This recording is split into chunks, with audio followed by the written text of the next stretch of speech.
তুমি এই এক্সামে একটা মারা খেয়ে আসছো এইচএসসি 25, এখন কি করবা? ডিপ্রেশনে পড়বা, স্যাড সং লাগাবা, ঘুমাবা।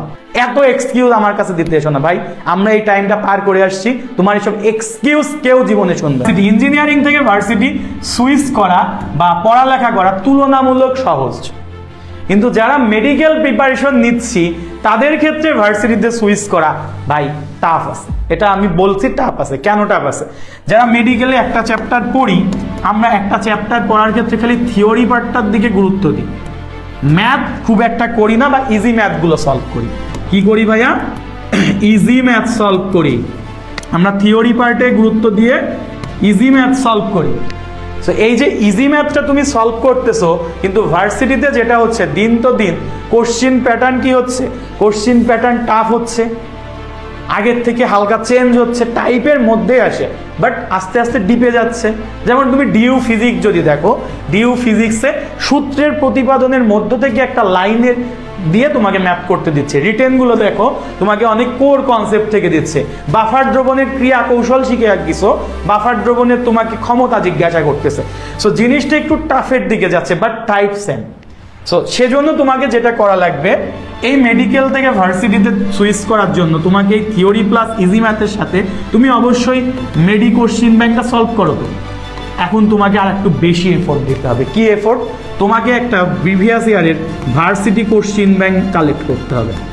ধরো ঢাবিরটাই কালেক্ট করলো, এই ভার্সিটি কিউবি তোমাকে, তুমি যেই চ্যাপ্টারটা পড়তেছো, ধরো একটা চ্যাপ্টার পড়ছো, ধরো মৌলের পর্যায়বৃত্ত ধর্ম, রাসায়নিক বন্ধন, এই চ্যাপ্টারে তুমি থিওরি পড়ছো, ক্লাস করছো, ইজি ম্যাথ যদি থাকে সলভ করছো, মেডিকেল কোশ্চিন ব্যাংক সলভ করছো। এরপর এক্সট্রা একটা এফোর্ট দেওয়া লাগবে, সেটা হচ্ছে তোমার এই চ্যাপ্টার থেকে প্রিভিয়াস ইয়ারে ঢাবিতে, তোমার যদি ডিউ টার্গেট থাকে, ঢাবিতে কি কোশ্চিন আসছে ঢাকা ইউনিভার্সিটি, কোশ্চিনটা সলভ করা। সলভ বলতে কি? এক্সাম দেওয়া। তুমি তখন বুঝবা, আচ্ছা আমি মেডিকেল প্রিপারেশন তো নিছি, এইটার উপর বেস করে আমি যদি এখন ভার্সিটি এক্সামে বসি আমি কতটুকু পারবো। তুমি দেখবা তুমি হয়তো 60% পারছো, 60% ওকে, বাট 40% তুমি পারো নাই। এই 40% তুমি এখন কি করবা? এই 40%-এর জন্য তো আমার এখন নতুন করে নতুন কনসেপ্ট, টাইপ এগুলো পড়া তো টাফ। এই 40% কিন্তু আমরা আমাদের কোর্সে ক্লাসে ঠিকই পড়াই দিছি। তোমার যেটাই বলো, তুমি এই ক্যাম্পাস কলিংয়ে বলো, এই 40% কাভার হয়ে যাবে। তুমি এখানে ডিউ ক্র্যাশ কোর্সে বলো, ইভেন ক্র্যাশ কোর্সের প্রতিটা কোশ্চিন আমরা ডিটেলস ব্যাখ্যা সহ পড়াইছি। তুমি দেখো তোমাদের তুর্য ভাইয়া কোশ্চিন অল্প সলভ দিছে, অল্প কোশ্চিন নিছে, বাট এক একটা কোশ্চিনের যে অ্যানালাইটিক্যাল বেসড যে সলভটা দিছে, একটার মাধ্যমে 5টা কোশ্চিন সলভ হবে। কোর কনসেপ্টটাতে হিট করছে, এবং ডিউ এটা নিয়ে কাজ করতেছে লাস্ট 3 বছর, কোর কনসেপ্ট নিয়ে কাজ করতেছে। সো তোমাদের তুর্য ভাই আছে, ফায়াজ ভাই আছে, সিয়াম ভাই আছে, সাইদ ভাই আছে। সো আমরা প্রত্যেকে মিলে তোমার ফিজিক্স, কেমিস্ট্রি, ম্যাথের প্রিভিয়াস ইয়ারের ঢাকা ইউনিভার্সিটির সকল গুরুত্বপূর্ণ টাইপ এবং কোশ্চিন সলভ করব, ঠিক আছে? সো এবং তোমাদের নিয়মিত এক্সাম নেওয়া হবে ঢাবি স্ট্যান্ডার্ড। এবং তোমার এইখানে সবচেয়ে গুরুত্বপূর্ণ যে ফিচার, সেটা হচ্ছে ঢাকা ইউনিভার্সিটির জন্য যারা আমরা হচ্ছে ভার্সিটি প্রিপারেশন নিই, তাদের ক্ষেত্রে রিটেন খুবই ভয়ের নাম না, এখানে স্পেশাল রিটেন ক্লাস নেওয়া হবে। এই রিটেন ক্লাস থেকে কমন আসবে ইনশাআল্লাহ, কারণ আমরা এটাকে সেইভাবে সাজেশন রিটেন ক্লাস বলতেছি। এটা সাজেশন রিটেন ক্লাসে আমরা জিনিসটা সলভ করব। সো যারা মেডিকেল থেকে ভার্সিটিতে সুইচ করতেছিল, তাদেরকে আমি প্রথম কথা যেটা বললাম, একটা চ্যাপ্টার পড়ার পরে তোমাকে একটু এফোর্ট দিতে হবে ভার্সিটি কোশ্চিন ব্যাংক সলভিং। মানে কোশ্চিন ব্যাংক সলভ যদি নিজে না পারো, অন্তত আমাদের ক্লাসটা দেখো, দ্রুত দেখে নিয়ে নিজে তারপরে একটা এক্সাম টাইপ দিয়ে সলভ করো জিনিসটা। কারণ আমরা অনেক সময় কোশ্চিন ব্যাংক সলভের প্যাটার্ন বুঝি না, সে প্যাটার্ন সহ সবকিছু এখানে আলোচনা হবে। এবং লাস্টে তোমাকে একটা কি করা লাগবে ভাইয়া, এই ভার্সিটি স্ট্যান্ডার্ড একটা এক্সাম দিতে হবে। That's it.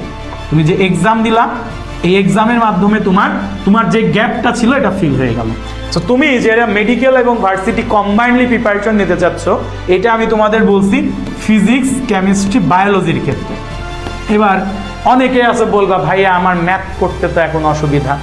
তোমার যদি বলি, তোমার যারা মেডিকেল নিছো তাদের ম্যাক্সিমাম 4 সাবজেক্ট ম্যাথ। সো এই যে 4 সাবজেক্ট যাদের ম্যাথ, তাদের কিন্তু একটা সুযোগ আছে ঢাকা ইউনিভার্সিটিতে, তারা ইচ্ছা করলে ম্যাথ স্কিপ করতে পারো। তারা ম্যাথ স্কিপ করে তারা কি দাগাইতে পারো ভাইয়া? ম্যাথ স্কিপ করে তারা হয় বাংলা দাগাবে, আর না হলে তারা ইংলিশ দাগাবে।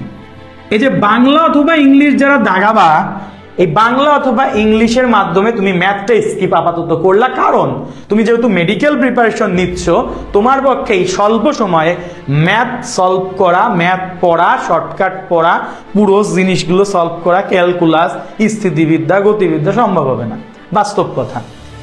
সো তুমি কি করলা? বাংলা ইংলিশ দেখালা। কিন্তু যারা উস্তাদি করে 4 সাবজেক্ট ম্যাথ না নিয়ে মেন সাবজেক্টকে ম্যাথ আকারে নিছো, তাদের এই সুযোগটা নাই। তাদেরকে মাস্ট ম্যাথ দাগাইতেই হবে। তখন ফিজিক্স, কেমিস্ট্রি, বায়োলজি থাকবে না। ফিজিক্স, কেমিস্ট্রি, ম্যাথ দাগায়, বায়োলজি না দাগিয়ে তুমি বাংলা ইংলিশ দাগাইতে পারবা। সো যারা এই কাজটা করছো, যে হচ্ছে মেন সাবজেক্টকে ম্যাথ রাখছো, তাদের যদি আগে থেকে ম্যাথ প্রিপারেশন শুরু করে নাও তো বেটার।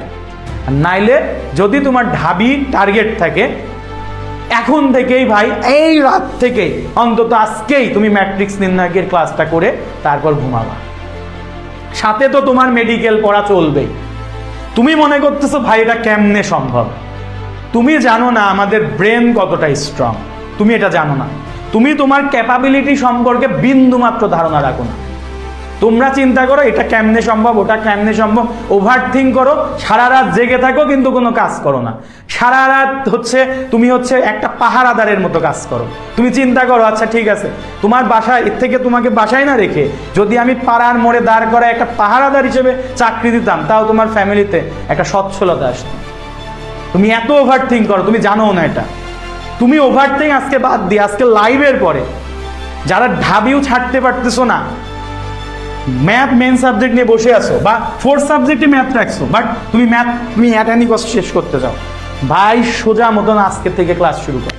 এত এক্সকিউজ আমার কাছে দিতে এসো না ভাই, আমরা এই টাইমটা পার করে আসছি। তোমার এসব এক্সকিউজ কেউ জীবনে শুনবে না। তুমি এই এক্সামে একটা মারা খেয়ে আসছো, SSC 25 এক্সামে একটা মারা খেয়ে আসছো, এখন কি করবা? ডিপ্রেশনে পড়বা, স্যাড সং লাগাবা, ঘুমাবা। এই কাজ করেই তো তুমি মারাটা খাইছো 25-এ। এখন তুমি আবার সেম কাজ যদি রিপিট করো, তাহলে তোমার এই জায়গা থেকে কেউ তোমাকে সেভ করতে পারবে না। সো তারা মেন সাবজেক্ট রাখছো ম্যাথ বা 4 সাবজেক্ট ম্যাথ রাখছো, যারা নিতে চাও, ম্যাথ করতে চাও, এখন থেকেই তাহলে তুমি ম্যাথের ক্লাস করবা। ম্যাথের ক্লাস এখন তোমাকে স্বল্প, ম্যাথের ক্লাস তো 14 ঘন্টা, 10 ঘন্টা, 12 ঘন্টা, স্বল্প সময়ে ভার্সিটি স্ট্যান্ডার্ড ম্যাথ কে দিবে? তোমাদের সাইড বাই দিবে। সো তোমরা চাইলে একটা কাজ করতে পারো, তোমাদের যাদের CW ক্যাম্পাস কলিংয়ে তো ম্যাথ ক্লাস অবশ্যই অ্যাড থাকবে, নিতে পারো।